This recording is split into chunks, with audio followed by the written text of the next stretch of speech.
भारत माता की, भारत माता की।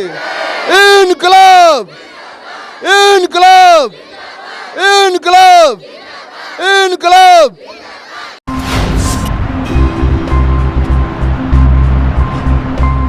मिलता है एक देश का नेता, एक इस राज्य का विधायक, यहाँ के भी विधायक जो जीत के यहाँ से हम सब आप सब वोट दिए होंगे, दिए हैं। यहाँ से जाने के बाद इस गांव की जायजा लेने कभी इस गांव में आए हैं? नहीं आए हैं। इस गांव की नन्हे मुन्ने छोटे बच्चा ये सब बीमार हो जाएगा, भगवान न करे। अगर पीएमसीएच में किसी को भर्ती कराना हो, क्या आसानी से भर्ती हो जाता है? लोग नहीं होगा, क्योंकि वहां जिसका पैरवी होता है पीएमसीएच पटना में, उसी का भर्ती होता है। यानी सीट खाली रहेगा वहां बेड, फिर भी बेड नहीं मिलता है भाइयों।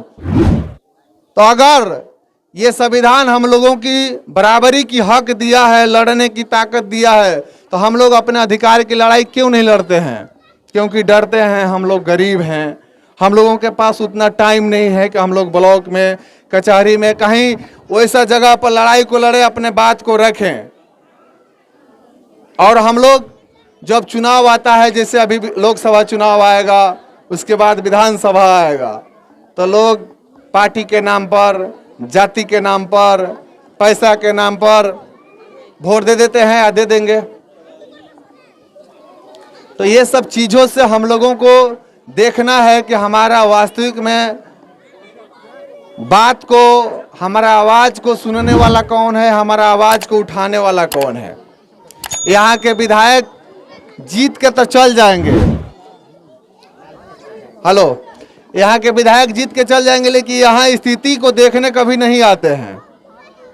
वहाँ उनको क्या लगा है, राम पर कभी टीपा टिप्पणी करेंगे, तो कभी मंदिर पर करेंगे, तो कभी किन पर करेंगे। अरे भैया, जब हमारा आस्था जिनसे जुड़ गया है, जुड़ गया है। हम जिनको भगवान मानते हैं, मानते हैं। आप नहीं मानते हैं, नहीं मानते हैं। यहाँ मुद्दे की बात कीजिए ना, कि स्कूल में पढ़ाई हो रहा है कि नहीं हो रहा है, हॉस्पिटल में दवा है कि नहीं है।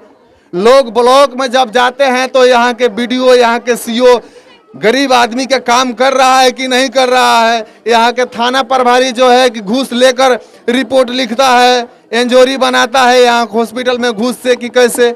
इस पर विधायक जी के कोई जो है ध्यान नहीं है, सिर्फ और सिर्फ टीपा टिप्पणी धर्म पर करके अपने सुर्खियों में बनना रहना चाहते हैं।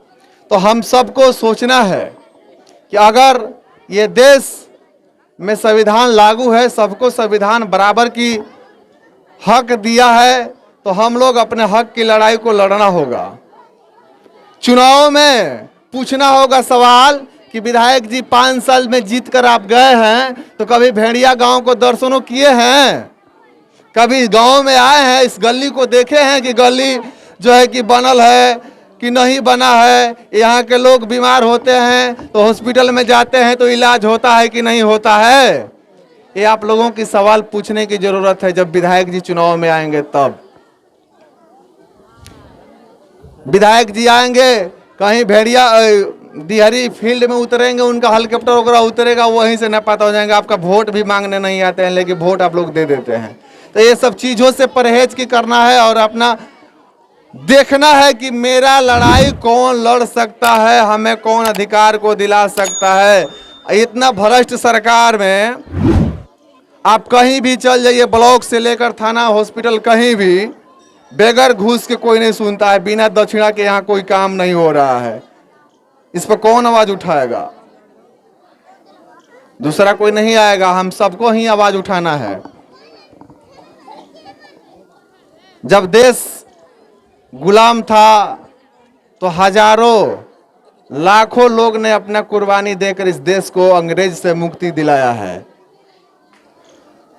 जब अंग्रेज से हम लोग मुक्ति दिला सकते हैं देश को, तो अपना जो है गरीबी से मुक्ति हम दो लोग दिला सकते हैं कि नहीं? जब 100 साल अंग्रेज यहाँ रह के शासन करके भाग सकता है, तो आज के जुमलाबाज नेता भी भाग सकता है। बस हम लोगों की सोच के बदलने की जरूरत है। तो ज्यादा कुछ कहते हुए नहीं, आप सबको पुनः 75वां गणतंत्र दिवस की हार्दिक बधाई हम धन्यवाद देते हुए आप सबको चरणों में नमन प्रणाम करते हुए जय हिंद जय भारत। हम नारा लगाएंगे, आप सब पीछे से भी नारा लगाते रहिएगा। भारत माता की, भारत माता की, इनकलाब इनकलाब इनकलाब इनकलाब। बहुत बहुत धन्यवाद आप सभी को।